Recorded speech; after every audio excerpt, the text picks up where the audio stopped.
The creaking sound of bicycles on brick-paved streets was a familiar tune in the small village where Daan had grown up, surrounded by serene canals and tall trees swaying gently in the wind.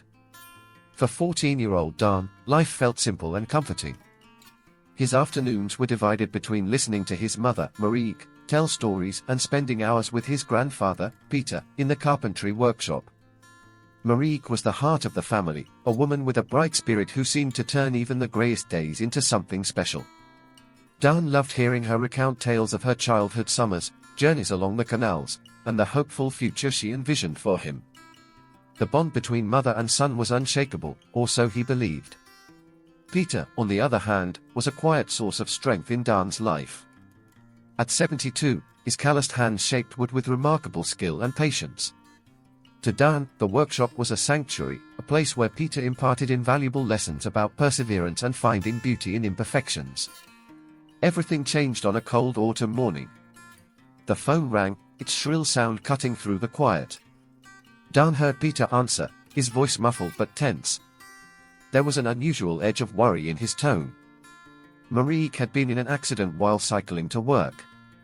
Daan would never forget the hollow feeling that settled in his chest when Peter returned, his eyes glistening with tears as he confirmed the worst. The following days blurred together in a haze of sorrow. Daan clung to Peter more than ever. Together, they sought comfort in each other, trying to fill the void Marieke had left behind. Peter often said, "The pain doesn't disappear, lad, but it changes shape. We'll carry your mum in our hearts." For a fleeting moment, Daan believed he might overcome the tragedy with his grandfather's support. But life had other plans. 2 weeks later, while working in the workshop, Peter complained of severe chest pain. Before Daan could seek help, his grandfather collapsed to the floor. The ambulance arrived swiftly, but it wasn't enough. Peter passed away from a sudden heart attack. Daan's world lost all its color. Within days, he had lost the two most important people in his life. With his mother and grandfather gone, the house felt empty, and the silence became unbearable. The only remaining connection was Willem, his father. However, their relationship had always been strained. After divorcing Marieke, Willem had moved to Amersfoort to start a new life with his second wife. His visits were rare, and their phone calls short and formal. Willem seemed unsure of how to connect with Daan, let alone provide the comfort he desperately needed. Yet Willem extended an offer. "Come live with me. I don't want you staying here on your own." Daan hesitated. The thought of leaving the house filled with so many memories felt unbearable, but staying amidst the lingering absence of his mother and grandfather was equally tormenting. He decided to accept. When Willem arrived to collect him, Daan took one last look at his grandfather's workshop. On the workbench lay the unfinished skeleton of a wooden boat. The sight hit him like a punch to the gut. It was a project Peter had started, promising that one day they would sail the canals together. As the car drove away, Daan made a silent vow, "I'll finish that boat, Grandpa. For both of us." And so, he left for Amersfoort, unaware that this change would mark the beginning of a new struggle, a fight to preserve not only his memories but also the future his mother and grandfather had so fervently dreamed of for him. Would Willem be able to offer Daan the security he needed? Or would life in the new home bring even greater challenges? Amersfoort was nothing like the village where Daan had grown up. The city moved at a different pace, with busy streets and an atmosphere that felt cold compared to the serene canals and open fields he knew so well. When Willem's car pulled up in front of a red brick house in a tree-lined neighborhood, Daan felt a mix of curiosity and apprehension. "Welcome to your new home," Willem said, attempting a warm tone, though his voice sounded more like he was fulfilling a duty than offering a heartfelt welcome. Saskia, Willem's new wife, opened the door with a wide smile. Her neatly styled blonde hair and the pristine, orderly home radiated perfection, yet something in her eyes made Daan uneasy. Beside her stood Martijn, her 12-year-old son. He exuded confidence, but it leaned more towards arrogance than charm. "Daan, darling!" Saskia exclaimed. "I'm so happy you're here. I'm sure we'll get along wonderfully." The first few days were surprisingly smooth. Saskia seemed welcoming, ensuring Daan felt at home. She asked about his mother, cooked meals he liked, and made sure his room was well organized. Martijn, meanwhile, showed little interest in Daan's presence, preferring his video games and friends. Willem, as usual, was preoccupied with work and rarely at home. As weeks passed, however, cracks began to show. Small details accumulated, becoming impossible to ignore. Daan noticed Saskia had a peculiar way of issuing orders, always with a smile, yet her words left no room for refusal. Gradually, he found himself taking on household chores that were never mentioned before. "Daan, could you do the dishes? And take out the rubbish afterwards? Can you stop by the supermarket after school? I'm busy with Martijn." Meanwhile, Martijn was clearly the favorite. He wasn't just exempt from any responsibilities, he also enjoyed privileges Daan couldn't dream of. Saskia would stock Martijn's favorite snacks but dismiss Daan's preferences with remarks like, "You're old enough now, Daan. You should learn to be more independent." One evening, after a long day at school followed by endless chores, Daan overheard voices coming from the office. Quietly approaching, he recognized Saskia's tone, but the other voice was unfamiliar. "The education fund. It's more money than Willem knows how to manage," Saskia said. "He trusts you, and that's all that matters," replied a man in a calm, calculated tone. Daan froze, his mind racing. Who was this man? And what was Saskia's interest in his mother's money? Something felt undeniably wrong, but he knew Willem wouldn't take him seriously if he raised his concerns. For now, he decided to watch and wait. As suspicion crept into Daan's mind, questions began to pile up. Who was this mysterious man, and what were Saskia's true intentions? Would Daan uncover the truth, or would he find himself caught in a web of deceit? Only time would tell. The days following Daan's overheard conversation were filled with mounting unease. He couldn't shake the confident tone in Saskia's voice or the dark insinuations about his mother's money. Who was the man she was speaking with? More importantly, what were they plotting? Daan began paying closer attention to Saskia's movements. She spent hours locked in the office, phone glued to her ear.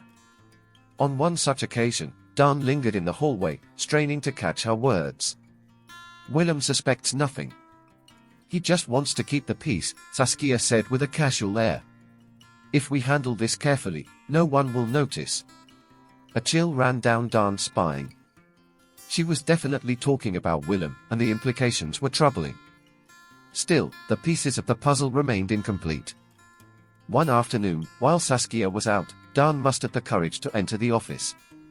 Sitting at the desk, he rifled through papers, hoping to find something that explained the suspicious conversation. At the bottom of a drawer, he discovered a folder labeled Daan's education fund. Inside were documents and statements he recognized as part of the inheritance his mother had left to fund his future studies. What alarmed him most, however, were drafts of Willem's signature. Saskia was clearly attempting to forge documents. Alongside these papers were handwritten notes mentioning the name, Arjan, repeatedly. From what Daan could piece together, Arjan wasn't Saskia's brother, as she had claimed, but an accomplice in a plan to divert the funds. Daan's heart pounded. He had to tell Willem. But would his father believe him? Daan knew Willem struggled to see flaws in people, especially Saskia, who seemed to embody the role of the perfect wife. That evening, after much hesitation, Daan decided to confront Willem. He waited until Martijn was in his room and Saskia was busy in the kitchen. Sitting down with his father in the living room, clutching the papers he had found, Daan took a deep breath. "Dad, I need to show you something. It's serious." Willem looked up from his newspaper, surprised by the gravity in Daan's voice. Daan laid out the documents and explained everything he had overheard and discovered. Willem, however, frowned, appearing more puzzled than alarmed. "Daan, I know you're struggling to adjust, and I understand you don't get along with Saskia," Willem said, his tone measured, "but this sounds like a misunderstanding. Saskia wouldn't do something like that." Daan's heart sank. His father wasn't ready to believe him. "At least hear me out, Dad. It wouldn't hurt to check. We could install cameras in the house, you'll see for yourself." Reluctantly, Willem agreed. He promised they would set up cameras the next day, though he made it clear he thought the idea was ridiculous. With the cameras in place, Daan would finally have a chance to confirm his suspicions. But what truths would they uncover, and would they be enough to open Willem's eyes? The cameras were discreetly installed in the office and living room, carefully positioned to capture Saskia's movements and conversations. Willem seemed uneasy about the idea, but Daan was resolute. It was the only way to expose the truth. The first few days of recordings yielded nothing significant. Saskia carried on as usual, polite and caring when Willem was around, projecting the image of a flawless homemaker. But as time went on, Daan noticed her mask slipping when she thought no one was watching. On the fourth evening, after dinner, Willem left for a work meeting, and Martijn was in his room playing video games. Saskia seized the moment to make a phone call, which the cameras captured with crystal clarity. Sitting on the sofa with a folder full of documents, she spoke in a low, confident tone. "Arjan, it's almost done. I've forged Willem's signature, he won't suspect a thing. Once the funds are transferred, we'll split the money." Daan, monitoring the recordings from his laptop in his bedroom, felt his blood boil. She had confessed everything. Wasting no time, he saved the video onto a USB drive and waited for Willem to return home. The next morning, Daan decided it was time to confront his father with the evidence. He found Willem in the kitchen, sipping his coffee, and placed the USB drive on the table. "Dad, you need to watch this. It's important." Willem glanced at Daan, his expression a mix of worry and weariness, but he agreed. Plugging the USB into his laptop, he watched the video. With each word Saskia spoke, his face darkened. When the video ended, he slowly closed the laptop and sat in silence for a moment. I can't believe this," he muttered, more to himself than to Daan. "How could I have been so blind? Now you know this isn't just in my head, Dad. She's been trying to deceive us both." Anger and guilt etched lines into Willem's face. He took a deep breath and said, "I'll handle this. But we need to be careful." Willem spent the day consulting a lawyer, explaining the situation and seeking advice on how to protect Daan's education fund and other family assets. That evening, he returned home and confronted Saskia. "I know what you've been doing, Saskia," Willem said firmly, holding up the recording. "This stops now. You and Arjan tried to con me, but I won't let you steal my son's future." Saskia initially denied everything, but the evidence was undeniable. Realizing there was no way out, she changed tactics. "Willem, you have to understand. I did this for us, for our financial security. I thought you'd be proud of me for thinking about our family's future." "Family?" Willem shot back, his voice rising with fury. "You've never treated Daan as part of this family. And now I see I was just another pawn in your schemes. I want you and Arjan out of my house." Saskia shot a venomous glare at Daan before grabbing her keys. "This isn't over," she hissed, storming out and slamming the door behind her. Willem and Daan sat in silence as the sound of the door echoed through the house. Willem ran a hand over his face, visibly shaken. "I failed you, son. I didn't see what was happening, and I'm so sorry. The important thing is that you believe me now, Dad," Daan replied. With Saskia and Arjan gone, Willem and Daan began the process of rebuilding their relationship. But had Saskia truly given up so easily? The house felt unusually quiet without Saskia and Martijn. Her absence brought relief, but also a void that Daan and Willem now had to fill. In the days following Saskia's abrupt departure, Willem buried himself in work, not out of obligation, but as a distraction from the failure he now openly acknowledged. Daan, on the other hand, spent long hours in his room, staring out at a horizon that no longer seemed so threatening, yet still offered little promise. He sensed that something had shifted between him and his father after Saskia's confrontation. Willem seemed to be making an effort to right his wrongs, but the emotional distance built over years of neglect wouldn't be easily bridged. One evening, as they ate dinner in near silence, Willem finally spoke. "I know you miss home, Daan. Your mother. Your grandfather." Daan paused, mid-bite, and looked at his father. His expression was sincere, something Daan rarely saw in him. "It's hard, Dad," Daan admitted, hesitating. "Everything here feels strange. Like I'll never belong." Willem nodded, thoughtful. I think I failed you, son. I should have been there more. After the divorce. I thought keeping my distance was the right thing to do, that I was helping you. I didn't realize how much you needed me. Daan didn't reply immediately. As much as he wanted to blame his father, he knew the moment called for something different. Maybe we can try to get it right now, Daan said softly after a long pause. The next day, while sorting through some old things in the basement, Willem stumbled upon a toolbox that had belonged to Peter. He carried it upstairs and called for Daan. Do you remember the boat your grandfather started building? Daan looked at the toolbox and felt a surge of emotion. Of course I do. He promised we'd finish it together. Willem smiled, though there was sadness in his eyes. How about we finish it now? I'm not as good with wood as your grandfather, but we can give it a try together. Daan felt his chest warm. For the first time, his father had suggested something truly meaningful for both of them. They began work that very afternoon. Willem brought the unfinished skeleton of the boat from Peter's workshop into the garage, and father and son set to work side by side. Every hammer strike, every carefully adjusted plank was a small step toward rebuilding a bond they both knew would take time. As they worked, Daan noticed a change in Willem. He was more open, more interested in hearing about Daan's feelings and memories of his mother and grandfather. Slowly, the project became more than just a boat, it was a path to reconnect Ion. But their newfound peace was suddenly threatened when Saskia attempted to worm her way back into their lives. What could she possibly be planning now? The boat was taking shape, and with it, the relationship between Daan and Willem seemed to finally find its footing. Afternoons spent in the garage, adjusting planks and debating the finish, were more than just manual labor, they were opportunities for honest conversations and shared memories. Yet, a shadow lingered over them. Saskia might have left the house, but the look of hatred she'd cast at Daan before leaving still haunted him. He tried to brush it off, but the nagging feeling that she might try something worse refused to fade. That uneasy feeling was confirmed on a Friday evening. Willem had gone out to handle some work matters, leaving Daan alone in the house, poring over the boat's plans. A sudden noise at the back door startled him. He froze, holding his breath. The faint sound of metal against the lock reached his ears. Someone was trying to break in. Heart pounding, Daan grabbed his phone with trembling fingers and crouched behind the kitchen counter.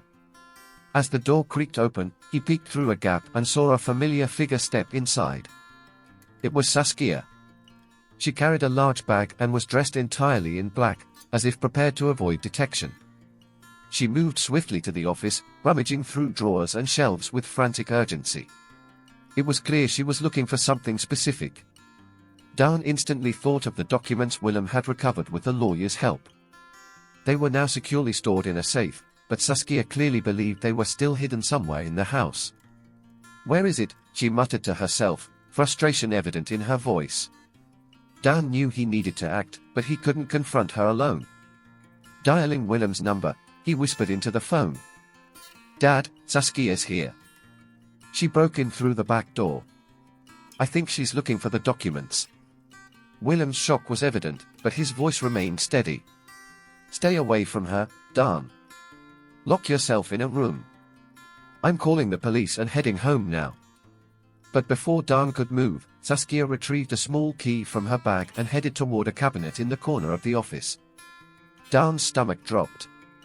He knew what was there, copies of financial documents Willem had accidentally left behind. If Saskia found them, she could cause even more trouble. Without thinking, Daan stepped out of his hiding spot and shouted, "Stop! You're not taking anything from here." Saskia spun around, startled, but her surprise quickly morphed into disdain. "You should have stayed in your room, boy. You have no idea who you're dealing with."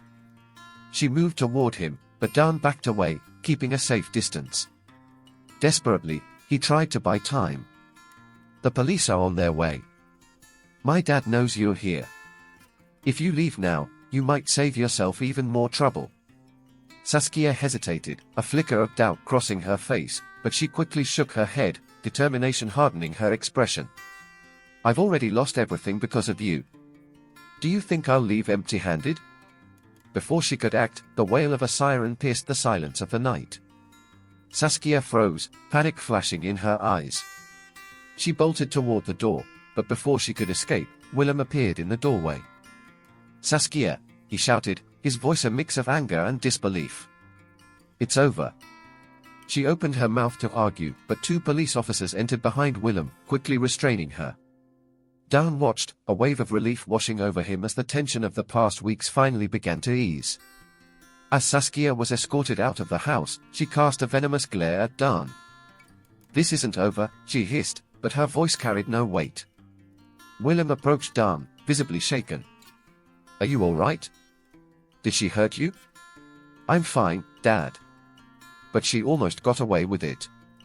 Willem exhaled deeply, placing his hands on Daan's shoulders. "I'll never let anything like this happen again, Daan. You have my word." That night, after the police had left and the house fell quiet once more, Willem and Daan sat together in the living room. The ordeal had solidified what they both already knew. Despite their losses and mistakes, they still had each other. "Tomorrow, we finish the boat," Willem said with a tired but genuine smile. "I think it means more now than ever." With Saskia out of their lives for good, Daan and Willem could finally focus on what truly mattered. But how would they turn their hardships into a fresh start? The first rays of sunlight glinted off the garage windows as Daan and Willem worked side by side on the boat. A new energy flowed between them, a bond forged through the adversities they had faced together. The wooden planks, once forgotten and layered with dust, now gleamed with the care and effort father and son poured into the project. "Do you remember what Grandpa always said?" Daan asked, carefully aligning a plank. "That the secret to carpentry is patience and paying attention to the details?" Willem replied with a smile. Daan nodded. "I think that applies to life too." Willem paused, looking at his son. There was a maturity in Daan's words that surprised him. In some ways, the loss of Marieke and Peter, coupled with the recent turmoil, had forged a strength in Daan that few teenagers possessed. "You're right, son. And I think that's why your grandfather started this boat. He knew that, in the end, the most important things take time and effort." Daan smiled, feeling a comforting warmth inside. The boat wasn't just a project, it was a way to honor memories, rebuild his life, and strengthen his bond with Willem. It symbolized unity and legacy. In the weeks that followed, they devoted more time to the boat. Willem taught Daan tricks he had learned from Peter years ago, while Daan pointed out details his grandfather had envisioned for the vessel. The process brought a calm rhythm to their lives, gradually replacing the weight of the past months with a shared sense of purpose. Finally, the day came to launch the boat. They transported it to a small nearby lake where Marieke used to take Daan as a child. The boat gleamed in the sunlight, a perfect blend of effort and remembrance. Willem held a bottle of juice for an impromptu toast. "I think Grandpa would be proud," Daan said, watching the boat float gently on the water. "I know he would," Willem replied. "And so would your mum." They climbed aboard, paddling in synchrony as the cool lake breeze kissed their faces. In that moment, the silence between them was no longer uncomfortable. It was laden with meaning, as if every movement in the boat expressed more than words ever could. As they returned to shore, Willem placed a firm hand on Daan's shoulder. "You've taught me a lot, son. About courage, about trust. I never imagined I'd learn so much from you." Daan, caught off guard by his father's sincerity, responded with a smile. "And you've shown me that it's never too late to start over." Life wasn't perfect, but father and son had found strength in their struggles and learned to cherish what truly mattered: family, respect, and the love that united them. That evening, as they watched the sunset over the lake, Daan felt something he hadn't in a long time: hope.